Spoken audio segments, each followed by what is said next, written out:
Maiba naman po tayo, hindi lang po puro ensaladang talong lang po ang gagawin natin. So, gawin lang po natin ng kakaiba naman. Eggplant salad po ang tawag ko dyan mga kakanya.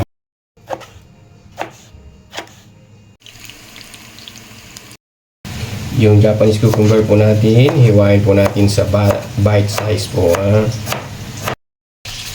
Long chili po natin, bite size din po na ganyan. Sunod, tomato po, yung kamatis, eggplant, cucumber, tomato,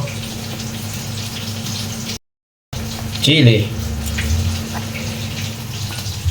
dressing po, olive oil, lemon, paminta, saka konting asin. Lagyan na po natin yung dressing natin na olive oil. Mix na po natin. Yan na po yung salad natin, eggplant salad po natin. Yan mga kanyaman, tikman na po natin yung eggplant salad natin mga kanyaman. Ayan ha. Unang subo syempre, kanyaman subo.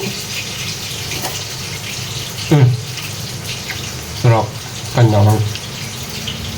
Perfect!